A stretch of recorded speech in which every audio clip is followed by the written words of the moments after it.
Кыргызстандыктарды ашата сөккөн Даниэль Ажиев 26 майга чейин Бишкек СИЗО 1 абагына камакка алынды.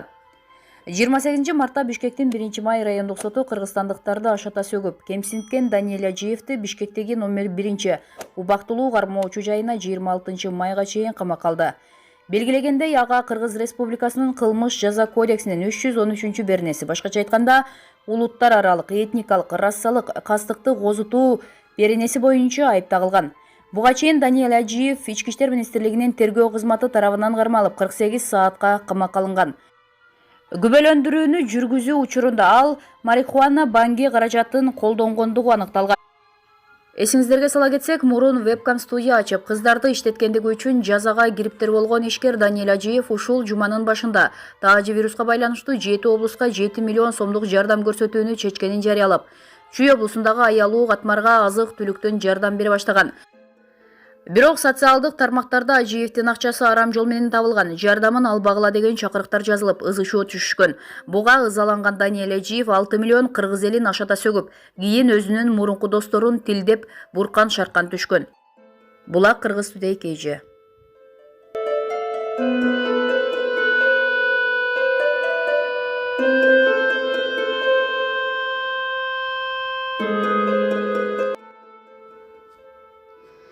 Нурлан Нотоев жакында чоң сахнага ырдап чыгарын айтты. Жакында эле Нурлан Нотоев өзүнүн интернеттеги баракчасына жандуу ырдап, катылып жаткан таланттарын элге ачыктап чыккан эле. Анын ырдаганы тез эле интернетке тарады.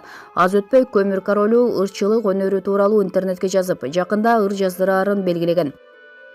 Биз бул тууралуу Нурлан мырзанын өзүнө кайрылдык. Менин ырчылык өнөрүмдү баалап жатышат. Мени керек болсо мындан 10 жыл мурун Юрий Бабков өзү баалап, Нина экөөбүз кош жылдыз деген долбоорлордо чогуу ырдаганбыз. Мени оркестрдин коштоосунда ырдатып көрүшүп, баарына жаккам. Нинага да ырдаганым жаккан. Ошондо Юрий Бабков: "Оонуке, сен саясатта жөн эле жүргөн турбайсыңбы? Талант талаага кетип жатыптыр" деген. Бирок ал жерден капризный жылдыз мен кетип калып, дуэт болбой калган. Анткени ошол кезде президенттик шайлоо башталып, мен ошого алаксып калгам. Анан Юрий байке 1 айда 2 күндүн биринде чалып чакырат. Мен кашайып бошобой калам. Анан Бабков: "Ай Нина, жакпай жатса, Ралия менен дуэт ырдабайсыңбы" деди. Мен тиги жакпайт, бул жакпайт дебейм. Болгону убактым болбой жатат дедим. Ошентип ал долбоор калып кеткен. Кийинки жылы революция ызы-чуу болуп кетти. Андан кийин Тиран Атамбаевдин заманы келип, ал болсо өзүнө жакпагандардын баарын четинен каматып баштады. Ал кезде Кыргызстанга блогерлик өнөр жаңы келе баштаган. Кыргызстандагы эң биринчи блогер болуп мен YouTube канал, Facebook, Instagram баарын иштетип баштагам. Ал жакка чуркаганымды, машыкканымды, кантип 6 айда 33 килограмм арыктаганымдын баарын түз эфирден тартып киргизип турчумун. Элдерди сергек жашоого үндөгөнүм жакпай калдыбы? Айтор Атамбаев саясий себептерден улам каматып жиберип, ошентип блогерлик, ырчылык өнөрүм калып кетти да. Менин ырдарымды баары эле билишет. Баары эле голосуң мощный, звонкий, громкий дешет.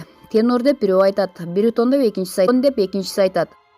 Тенор же баритон экенин ким териштирип жүрүптүр? Мен деген элден чыккан чыгармачыл адаммын да.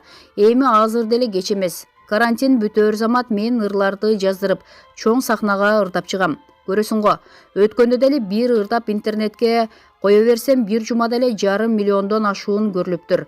Анын 80-85% мактаган пикирлер деп жооп берди ал.